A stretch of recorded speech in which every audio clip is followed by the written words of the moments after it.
بسم الله الرحمن الرحيم الحمد لله رب العالمين وصلى الله وسلم وبارك على المبعوث رحمة للعالمين سيدنا محمد وعلى آله وصحبه ومن اهتدى بهديه واستنى بسنته إلى يوم الدين. أما بعد, السلام عليكم ورحمة الله وبركاته.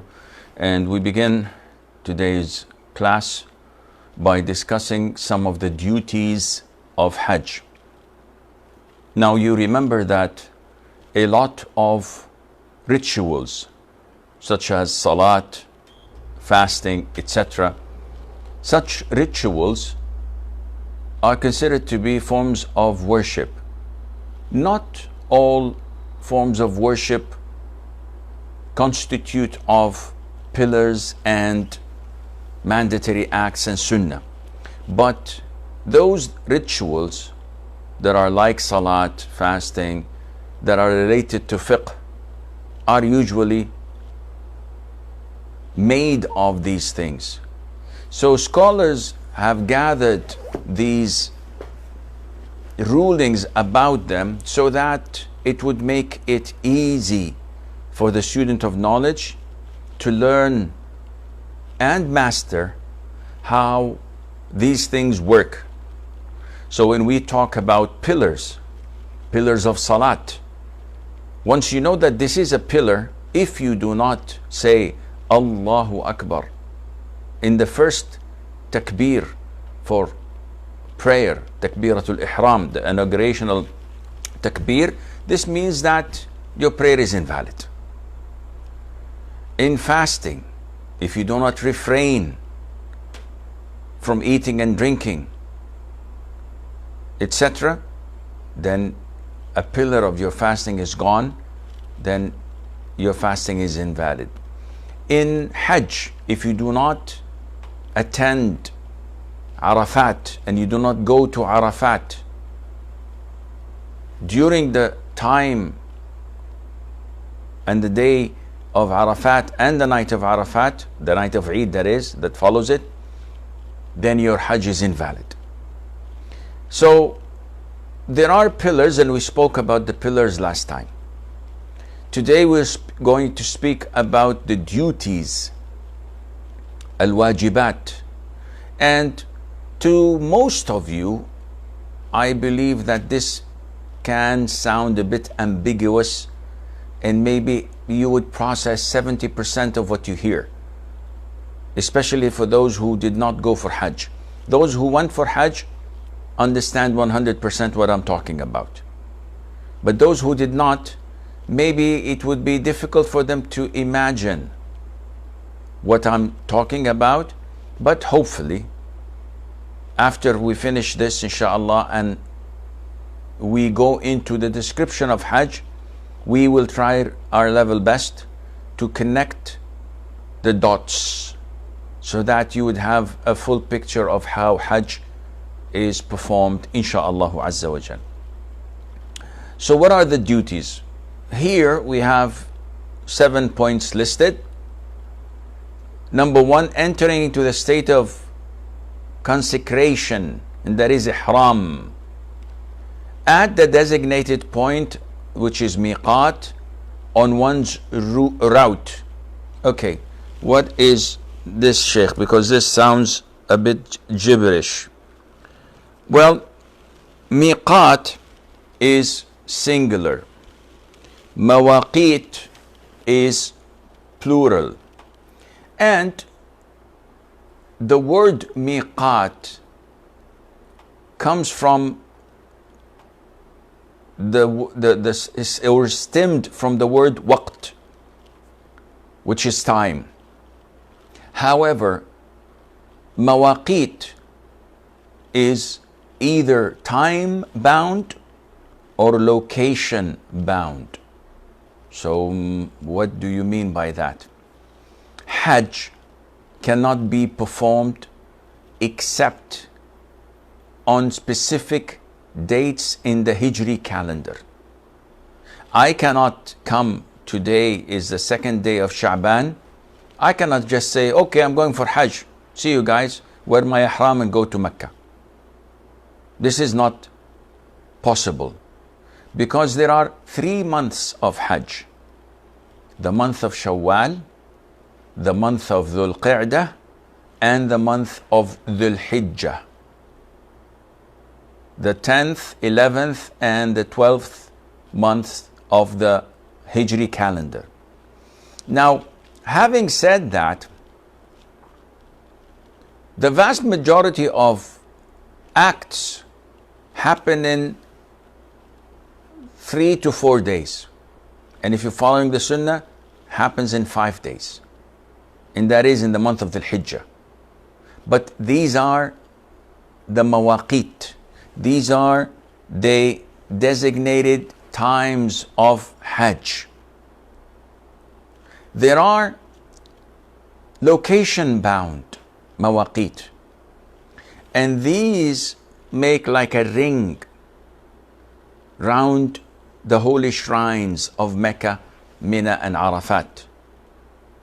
So the Prophet ﷺ designated these places, and he said to us, Dhul Hulayfa, which is a location close to Medina, is the miqat for the people of Medina. Al-Juhfa is the miqat for the people coming from the Levant countries. And this is one of the signs and prophecies that our Prophet ﷺ is telling the truth, because at that moment the Levant countries did not know anything about Islam and were not Muslims.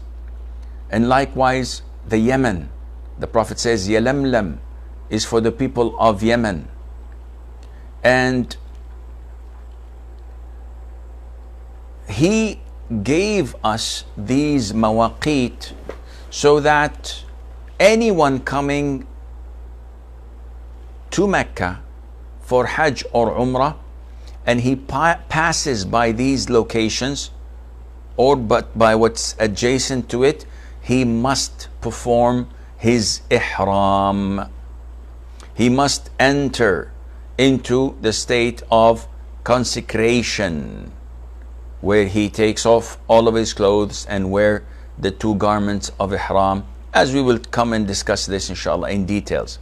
But my point here is to point out to you that there are 4 or 5 locations surrounding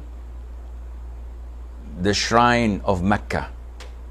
So whether you come from the east, south, north, or west, you have to approach that area and not pass it until you wear your ihram. You put on your ihram and you come into the state of ihram, or the state of consecration. So number 1, entering into the state of consecration, that is ihram. Okay, what happens if I were to pass that area without performing ihram? For example, I'm coming from India, and while I was on the plane, I fell asleep. So they announced that we are passing over the miqat zone. I was asleep, and the plane landed in Jeddah, and I just woke up. What to do? You have one of 2 choices. One is that you have to drive all the way back to the miqat, which is Taif, about an hour and a half from Jeddah, or 2 hours, and it's an hour from Mecca itself. The second choice is that you have to perform or enter the state of ihram, but pay the expiation, which is slaughtering a sheep in Mecca area and giving it to the poor in the Haram area. So this is number 1 of the duties that no one should ignore or take it lightly. Number 2, staying at Arafat until sunset. Now we know, and we will get to know this later on inshallah, while talking about the description of Hajj, that pilgrims go to Mina on the 8th day of Dhul Hijjah, and they pray there Dhuhr, Asr, Maghrib, Isha, and the Fajr of Arafat day. And in the morning, they move from Mina to Arafat. They should stay in Arafat until the sun sets. So this is the second wajib or mandatory act, to stay there until the sun sets. If a person rushes, so instead of leaving at 6:30, he says, no, I want to move on, and he leaves at 5 o'clock, well, the sun is still up. Is his Hajj valid? Yes, indeed, the Hajj is valid, but he's sinful for not waiting until the sun sets, and he has to give expiation of slaughtering a sheep in the haram area and distributing the meat to the poor there. Number 3, staying at Muzdalifah until the break of dawn. So basically, we stay in Arafat until the sun sets. When the sun sets, we do not pray Maghrib and Isha. We move directly from Arafat to Muzdalifah. And in Muzdalifah, we are told to spend the night there until Fajr time, until the break of dawn. So if a person goes to Muzdalifah and rushes to leave it before the break of dawn without any legitimate reason, in this case he had abandoned something that is mandatory, which is staying the night or spending the night in Muzdalifah. The expiation is the same as mentioned before. What do you mean by legitimate reason? Well, the Prophet ﷺ gave the permission for the ladies and the children to leave Muzdalifah and head to Mina after the moon disappears, which is about 1:30 a.m., 1:30 or 2 a.m. So they would avoid the crowd. So this is permissible for them and for those who are accompanying them. Nowadays people travel by buses. So if you are in a particular bus and you're a man and you're strong, but if you were left behind till the break of dawn and they leave a couple of hours before you, amidst all these crowds and camps and buses, you will definitely be lost. So most of the men are giving the concession to accompany their buses, husbands to accompany their wives, sons to accompany their mothers, etc., and go with them, though they are able to stay, but due to the fact that there is a very big possibility that he would be lost for a very long time. Therefore, he can go. Number 4, spending the next 2 or 3 nights at Mina. So today is the day of Eid. Last night we spent it in Muzdalifah, and the day before it was Arafat. So today, after we prayed Fajr in Muzdalifah, we drove to Mina, and today is the day of Eid. What should we do? We should do the rituals to be performed in Eid, which is throwing the Jamaratul Aqaba, 7 stones. We throw at what is known as Jamaratul Aqaba, and then we slaughter our sacrifice if we're sacrificing, and then shave our hair, shave our heads, or cut it short depending. and then go and make Tawaf al-Ifada and Umrah and Sa'i al-Hajj, for those who did not make Sa'i al-Hajj. So now the days of Eid, rituals have been done. What should I do? Okay, you have to spend the night in Mina. Tonight, the day of Eid, and tomorrow night, the 11th. So that when you wake up on the 12th, you have the option whether to go and conclude your Hajj or to stay and spend the 12th night till the morning of the 13th, and by this the Hajj would be over for you and you have to conclude it. And we will come to speak about this. So it's an option whether to spend the third night or not. But the mandatory thing is that you must spend 2 nights in Mina. This is mandatory. Otherwise, you have to pay expiation. You cannot leave. And this is known as spending the night of the Eid, which is actually the night of the 11th and the night of the 12th. It's mandatory. The night of the 13th, this is optional for you to spend or not, but on the day of the 13th, you will be on your way to Mecca to conclude your Hajj. Number 5, stoning the Jamarah in the right order. So we have what is known as stoning. And the stoning on the day of Eid is done only for one Jamarah, which is like a pool, and it's the largest of the 3.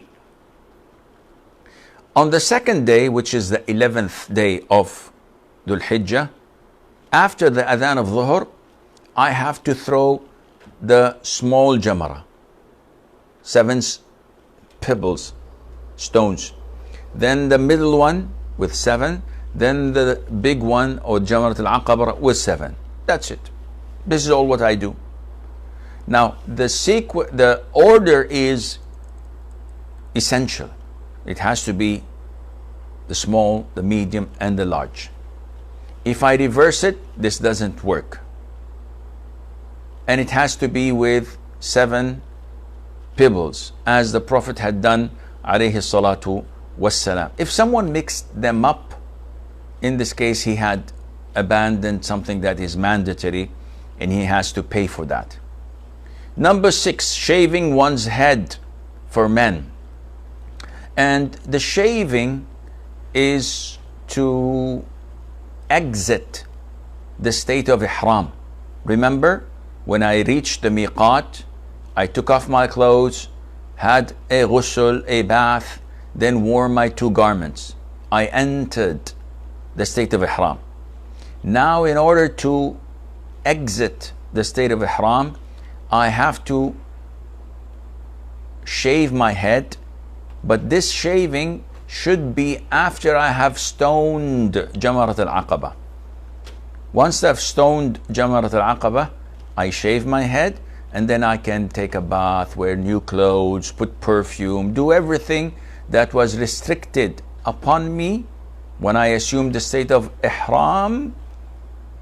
Everything becomes halal except intimacy with the missus, because this requires that I make the second tahallul, the second exit of ihram, which can be only done after offering Tawaf al-Ifada and Sa'i al-Hajj, and this can be delayed few days later on, but the sunnah is to do it on the day of Eid.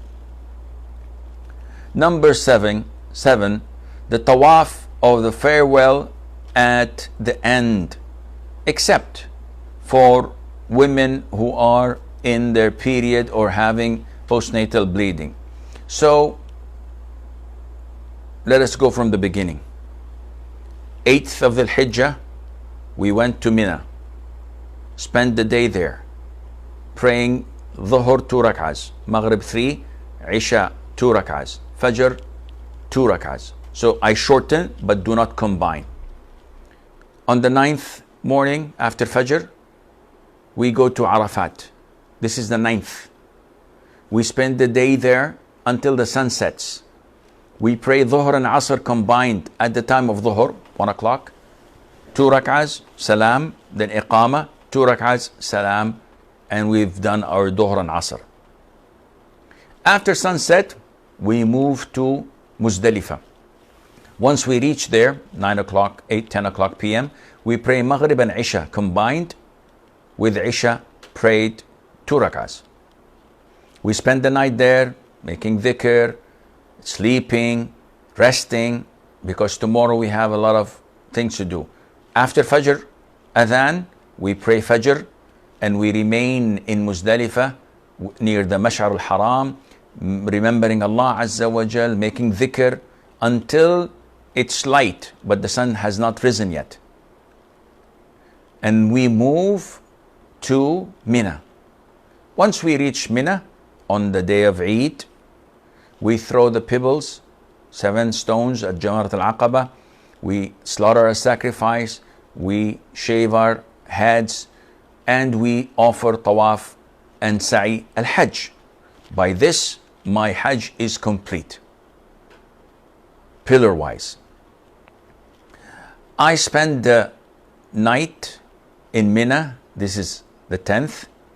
The 11th, we wake up, we pray Fajr, and then we wait until Dhuhr is called. After the Adhan of Dhuhr is called, we go and throw the pebbles, small, then the medium, then Jamarat al-Aqaba.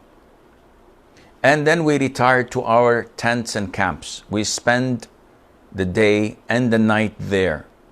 The following day is the 12th. And we do the same after the Adhan of Dhuhr.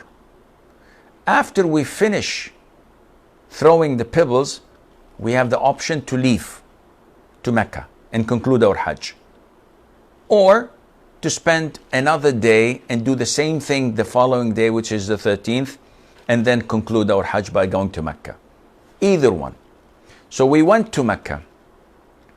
Now, the only remaining thing for us is that we gather our things and we're ready. Okay, we will depart at XYZ hour. Everybody knows this? Okay. Now it's time to make the farewell tawaf. So as we are about to leave, I have to go and go around the Kaaba 7 times in what is known as Tawaful Wada', the farewell tawaf. This is the last thing I do before leaving. So I don't do it and then go spend a couple of days in Haram shopping and eating and resting in the hotel room. No. This is to be done before exiting and leaving Mecca for good.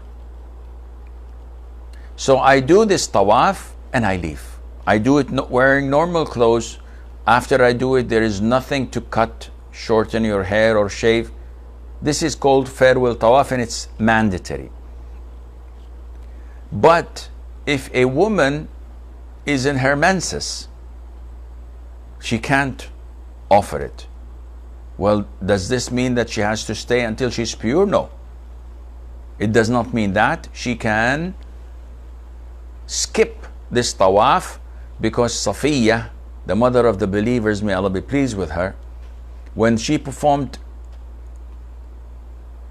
Hajj with the Prophet ﷺ, and the Prophet performed his farewell tawaf, and he said to the companions, let's go. They told him that Safiyyah is in her menses. So he said to them, even though, let her leave, meaning that without performing tawaf al-wada', the farewell tawaf, because this is mandatory except for a woman who has this natural excuse.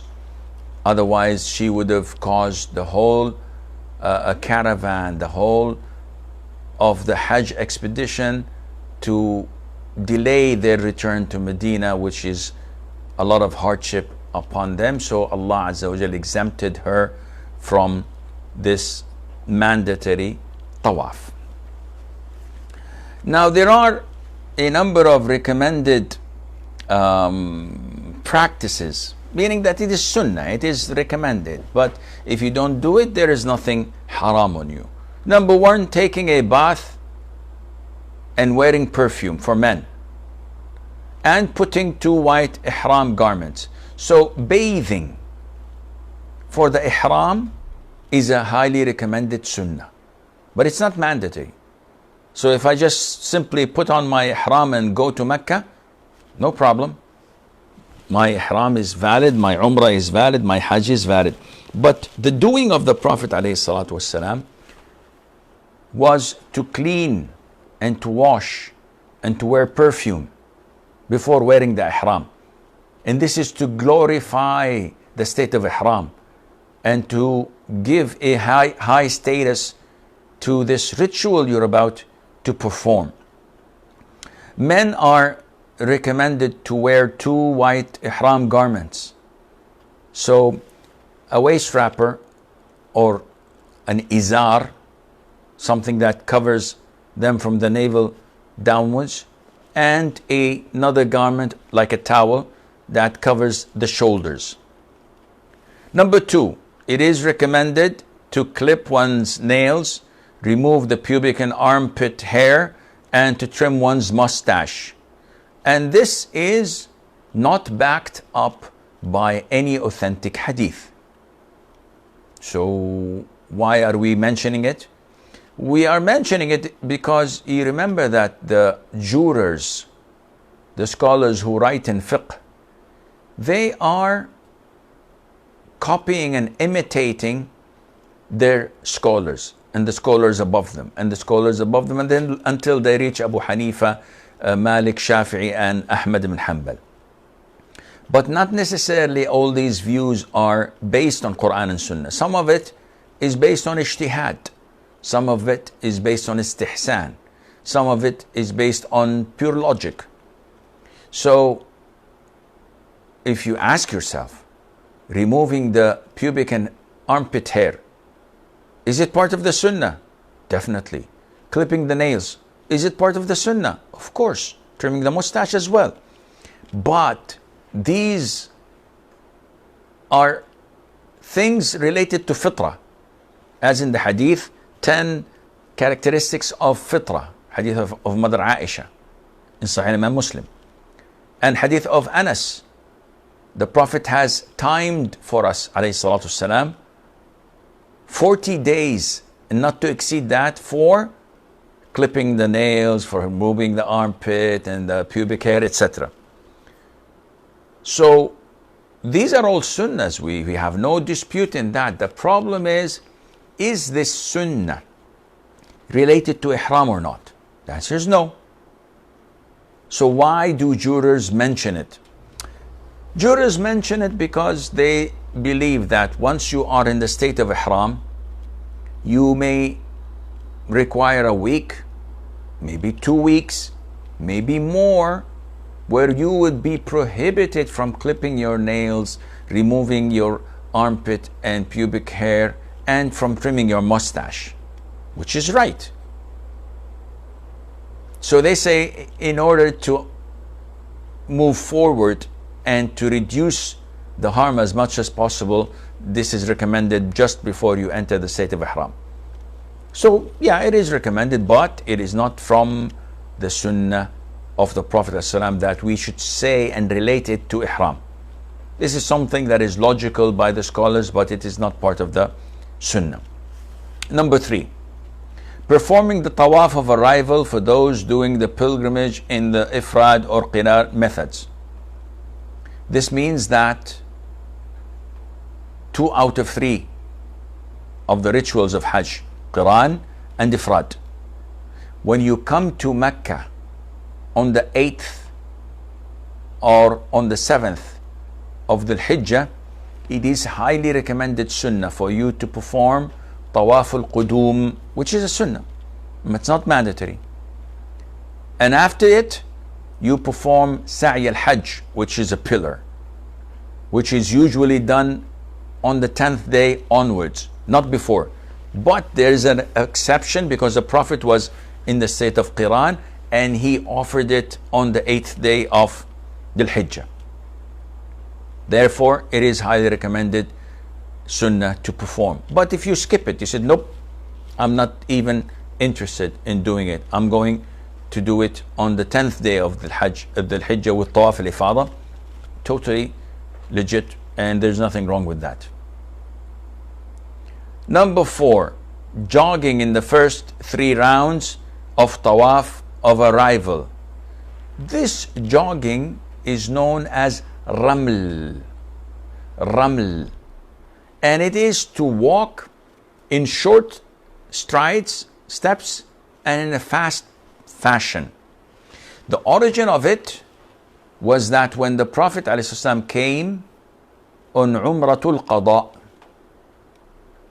Umratul Qada is when the Prophet came with his companions ﷺ for Umrah, and they were blocked by the idol worshippers. And they reached a truce, and they made what is known as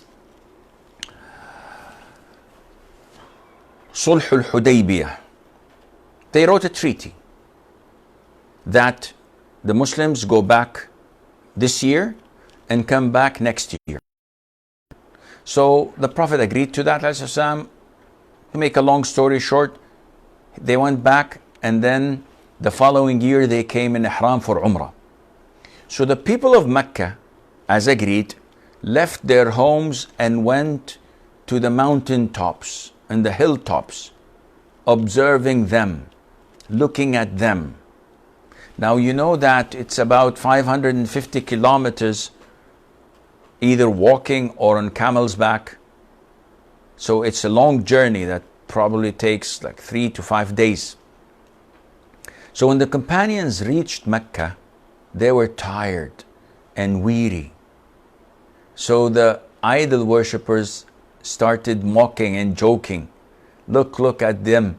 The fever of Medina has affected them negatively. Look how weak and lazy they are. So the Prophet told them ﷺ that رحم الله امرئا أراهم من نفسه قوة. May Allah have mercy upon every one of you, showing them strength. So they started doing the first 3 rounds in this march type, short strands, fast paced. So the idols worshippers were looking, and they were shocked and said, these are the guys that you claim that the fever of Medina has affected them? Wallah, they are jumping like deers and gazelles. So it became a sunnah for the whole of the Muslims. The first 3 rounds in the first tawaf only. So the tawaf of Umrah is tawaf al-Qudum. You do it. Or if you are performing tawaf al-Qudum as a qarin or a mufrid, you do it. Other types of tawaf, no, you don't do that. So this is part of the sunnah, the 3 first rounds. Number 5, bearing one's right shoulder when doing the tawaf of arrival. And this is for men only. So this same tawaf, tawaf al-Qudum, where you stride 3 rounds, the sunnah is, if I'm covering my shoulders with this towel, big white towel, once I begin my tawaf, I should bring the one that's covering my right shoulder and bring it from underneath and cover my left shoulder. So my right shoulder is not covered anymore. This is called in Arabic idtiba'. Idtiba'. And it has like 2 or 3 letters, extremely difficult for non-Arabs. The dad and ta and ayn. Al-idtiba'. And this is how we know that a person is a native or not, by telling him, what is it called? It's ittiba'. Ittiba'. Idtiba'. And it takes practice, a lot of practice. And this is the same with all Arabic letters. إِيَّاكَ نَعْبُدُ وَإِيَّاكَ نَسْتَعِينُ. The ayn. So many people say إِيَّاكَ نَعْبُدُ. نَعْبُدُ. They cannot do it. So for non-Arabs, it is highly recommended to repeat it like 1,000 times. Ain, you keep on repeating it until you master it. Try not to let anybody listen to you while doing it, because they will think that you're crazy. But this is how you pronounce it. Ittiba'. So uncovering this is only in the first tawaf al-qudum. And after, but this is not 3 rounds, it's the whole 7. So whenever there is raml, there is ittiba'. The only difference is that raml is for 3 rounds, ittiba' is for the whole 7 rounds. Number 6, staying at Mina the night that precedes the day of Arafat. This day is known as the 8th day of Dhul Hijjah. This day is known as Yawmu at-Tarwiyah. And Tarwiyah is the day where people take their camels and water them so that the camels fill their stomachs with water, because during the next 3 or 4 days there won't be water for them to drink. So they call it Yawm al-Tarwiyah, the 8th day. It's a day of preparation. So it's a sunnah that you spend the 8th day in Mina. But it is normal if you go to Arafat directly from Jeddah or from wherever you're coming, not passing by Mina. There's nothing wrong in that. Number 7, repeating the phrase of Talbiyah from the time of entering into the state of consecration until one has done the stoning of Jamrat al-Aqaba on the day of Eid. So part of the sunnah is, if I reach the miqat, take a bath, wear my ihram garments, I start to say, لبيك اللهم لبيك لبيك لا شريك لك لبيك إن الحمد والنعمة لك والملك لا شريك لك. And I keep on repeating it on the day of Tarwiyah, on the day of Arafat. And when I start to stone Jamrat al-Aqaba on the day of Eid, I cease and stop saying the Talbiyah. Khalas, it ends now. And I would never say it again for the rest of my journey. Number 8, offering the Maghrib and Isha prayers together in Muzdalifah. This is a sunnah. Likewise, offering Dhuhr and Asr combined and shortened in Arafat. But if someone says, no, I'm going to pray it on time, I'm going to pray it 4, you are leaving a sunnah and a concession from Allah Azza wa Jal. But your prayer is valid, does not impact your Hajj. Number 9, stopping close to Al-Mash'ar al-Haram at Muzdalifah from Fajr until shortly before sunrise, if possible. If not, then any place in Muzdalifah. And this is part of the sunnah which the Prophet did, alayhi salatu wasalam, that after he prayed Fajr, he stayed near Al-Mash'ar al-Haram, which is in Muzdalifah, making dua until it was light. The sun did not rise, but it was light, almost or about to rise, and he concluded with that his Hajj, sallallahu alayhi wa sallam. And we will get to talk about this inshallah later on. We move on to the questions. Question number 1 from Haslin Fatima. If a person is greedy or has a fear that he won't pay zakat and does not buy gold because zakat is due on it, and he spends his money only on property, will it be sinful intention? The answer is yes. If your intention is to evade, to escape giving zakat, and this is why you buy real estates, property, cars, whatever, in this case, yes, you will be sinful for your intention. But if genuinely speaking, you want to buy property, not to avoid or evade zakat, rather just because you want to buy a property or to buy a car, something that you may use, then there is nothing sinful in that. It all depends on your intention. Fatima says, should we say the morning and evening adhkar after praying Fajr and Maghrib, or can we say them once the times of Fajr and Maghrib have arrived? Yes. If the adhan of Fajr is called and you did not pray your Fajr yet, you can begin with your morning adhkar. It's not related to praying Fajr. It's related to the time when it is due. But most people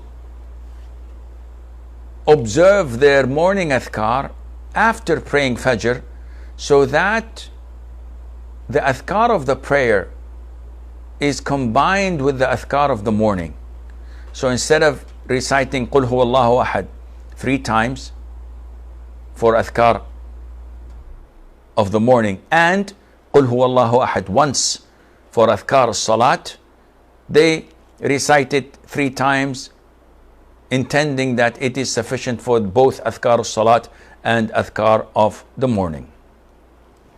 Fida says, will the righteous of a people be spared when Allah wishes to destroy their people, like Lut, or will they be destroyed also like the hadith of Zainab when evil is widespread? Fida is referring to hadith of Zainab bin Jahsh, may Allah be pleased with her, the mother of the believers, where she said that once the Prophet ﷺ entered my chambers scared, and he said, Waylun lil Arabi min sharrin qad iqtarab. Woe to the Arabs from an evil that is approaching. The dam of Gog and Magog has been opened this big, meaning that it's about to expand and they're about to come out. So Mother Zainab said, O Prophet of Allah, is it possible that we can be doomed while there are lots of righteous people among us? And the Prophet said, yes, this is possible if the corruption is widely spread. So Fida is saying that if Allah's wrath were to descend upon us today, will there be people exempted from it? Like the people of, like Prophet Lut and his family, except his wife, or like Prophet Nuh and those who embarked on the ark and the ship with him and were saved from the flood, etc. The answer is most likely no, because this was an exception for the messengers and those with them. Nowadays, if what is known as a natural disaster takes place, the good and the bad, and of course the ugly, would be included. And this was proven through a number of hadiths where the Prophet ﷺ told us that while there was an army attempting to invade the Kaaba, Allah made a landslide underneath them and they were all doomed and swallowed by the earth. So one of the companions asked, O Prophet of Allah, what about the women? What about the children? What about those who were forced to come out with them to work and not to fight? And the Prophet said, they will be resurrected on the Day of Judgment according to their intention. So those who were innocent, they will be resurrected innocent. They will not be charged for something they had not done. Like the tsunami that swept Asia 10, 15 years ago, maybe more. They were innocent people. But because it was the wrath of Allah Azza wa Jal, those who deserved it will go directly to hell, and those who didn't will not be punished for that, and they will go to paradise, providing that they are entitled to enter paradise in the first place. So I hope this answers your question. She has another question where she says, what is the ruling when people praying Jumu'ah in their home with their family? Is it valid? Nowadays, because of the COVID-19 and the intimidation that health authorities are given, people are ordered by the authorities to pray home and to avoid any congregation. And this is what we've been doing here in Saudi Arabia. Tomorrow is the second Friday that we do not pray in the masjids due to the curfew. So is it possible for me to gather my family members and pray Jumu'ah? The answer is no. Jumu'ah has to be prayed in congregation, in Jama'ah. And we are in a Muslim country, and there are masjids all over the place. But the curfew was done for our safety, so we hope.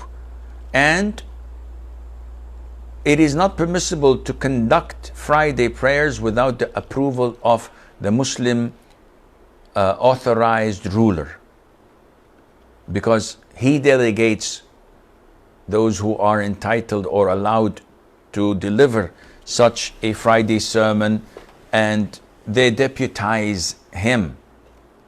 But not everyone's entitled to just call the Friday khutbah in his home and lead his family. This is not congregation, this is not jama'ah, and that is not permissible. Mutairu Imuni, I think, is it permissible to take a pregnant woman to a sheikh to write dua for her in order for the baby to be brilliant?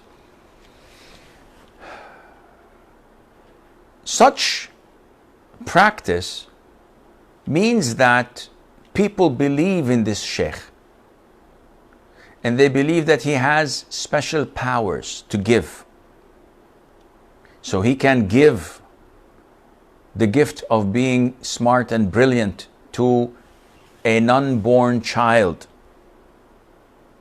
And probably they think that he can deprive such a child from a gift or more.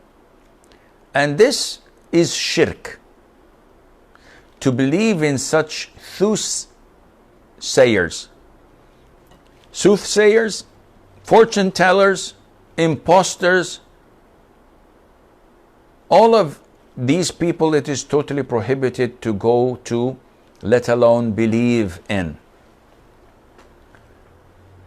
No sheikh would do such a thing for you, a real sheikh. And if I were to do such things, I would have been a multi-billionaire by now. But this has nothing related to Islam. Having this conviction that this sheikh or this maulana has the ability to make dua or to write something that would make my child a second Einstein, this is blasphemous and shirk. Only Allah can do this. Supplicate to Allah Azza wa Jal. Ask Allah for a healthy child rather than going to such imposters and jeopardizing your own deen, your own Islam. Manding Drama says, my question is about menstruation. What should a woman do when her menstrual cycle stops on the 4th day of her cycle? Usually it is 7 days, but it stopped on the 4th day at Fajr time, and she continues not to pray until the next day, which is a Friday, at Dhuhr time. As she sees a small amount of white discharge that indicates purity, so she decides to pray the salat she missed from the previous day. However, as the blood returned, and this was a large amount of blood at Maghrib time, she stopped praying again. Is she sinful for praying those salat she missed And was she hasty in this situation? Also, what advice can you give to a woman going through this? Jazakallahu khairan. First of all, the issue of women's monthly cycle is usually complicated. And women differ. And their menses also differs. But generally speaking, if you know that your menses is fixed to 7 days, it never changed, always the full 7 days, with few interruptions in between, but 7 is 7. In this case, you should not have performed salat until you see your purity. So the interruption of the blood may be, and I highly believe that when it stopped for a day or so, you still had some brownish or yellowish discharge. I don't think it stopped totally, completely, and you saw your sign of purity. Rather, it was mixed. But let's assume two scenarios. Scenario one, your menses is 7 days, it stopped on the 4th, and for a whole day, 24 hours, you see nothing. Total purity. No color discharge, nothing. And on the 5th day, the end of it, you saw your white thread-like discharge. What to do? You have to perform ghusl. And you have to pray.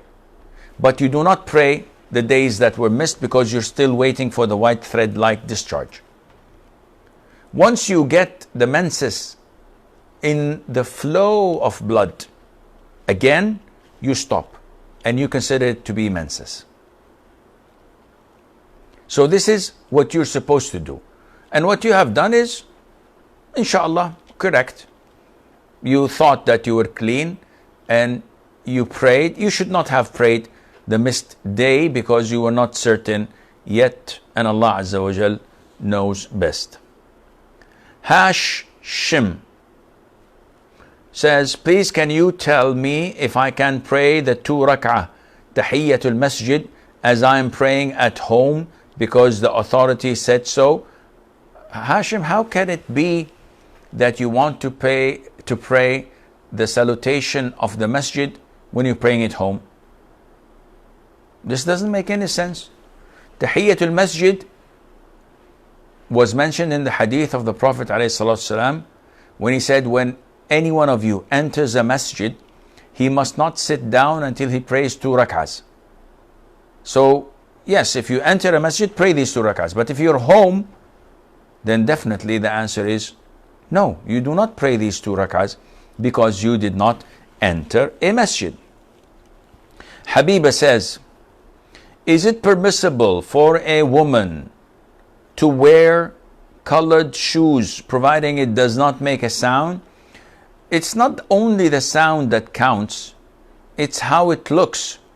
So if you wear eye-catching shoes that people would be attracted to, in this case this is not adequate and it defies the purpose of hijab. It should be normal color. So yes, if it's dark blue, if it's black, if it's something that is accepted, but if it's flashy pink or red, then this is inappropriate. Is it haram? I wouldn't say it's haram, but I wouldn't allow any of my daughters or my wife to wear this. It would make me look silly. What are you doing? You're telling people, look at me? Tasneem says, during this difficult time when kids have no school and staying home, they're more and more getting addicted to social media. They just pray on time and quickly return back to social media. What can we do as parents to keep them occupied? Please share with us du'as for the betterment. Well, the du'as is general. The sky is the limit. You can ask Allah Azza wa Jal for everything you want. As for the social media, this is addiction, and this is poisonous to let the children freely use the internet like that. I always advise people, whenever they find it difficult to have their children abide by their rules, especially when it comes to mobile phones or PDA, iPad, or notes or whatever, I always tell them, eliminate these things from home. Take their smartphones, do not give them any smartphone, and buy a wide big screen with a PC, not even a laptop, a PC, so they can do their homeworks and their browsing and whatever they want to do from halal activities on this computer with this big screen that everyone in the room can see. But when your children put on their headphones, and they are giving their back to the wall and facing you and doing this, and you don't know what they're doing, they're listening to Abdul Basit Abdul Samad in the Qur'an? Definitely not. And this is extremely dangerous. Having them 24/7 sitting home doing nothing, all what they will do is watch YouTube, Instagram, Snapchat, all these filthy influencers who say bad things and look bad and expose their bodies in a filthy fashion, and they become their role models. So this is definitely something you have to be careful for. Juvairia says, can a woman read Ayatul Qur'an al-Karima or Ayatul Kursi during her menses? The answer is yes. She can read the whole Qur'an while she's on her period. The restriction is not on reciting it. The restriction is on touching the Qur'an itself. So if she's wearing gloves or she's using her mobile phone or computer to read the Qur'an, she can read the whole Qur'an without a problem. Naeem says, does 4 rak'ah of Al-Asr Sunnah exist? Of course it does. The Prophet said, alayhi salatu wasalam, Rahimahullahu imra'an salla qabla al-asri arba'an. May Allah have mercy on a man or a person who prays before Asr 4 rak'ah. And this is a disputed hadith, whether it's authentic or not, but Shaykh Al-Albani classified it as Hasan and others classified it as Sahih. So inshallah, it is advisable to offer it. And the final question is from Basira, says, I am 45-year-old woman and I don't have a mahram. Can I go for Hajj? The answer to this question was provided to us by the Prophet ﷺ when he said, it is not permissible for a woman who believes in Allah on the Day of Judgment to travel without a mahram. And this definitely includes Hajj. Therefore, you are not allowed to go without a mahram. Even if you die without performing Hajj or Umrah, Allah will not hold you accountable. On the contrary, Allah will reward you for not disobeying Him and traveling without a mahram, and He will reward you as if you have performed your Hajj. This is all the time we have. Until we meet Monday, inshallah, I leave you fi amanillah. Wassalamu alaikum wa rahmatullahi wa barakatuh.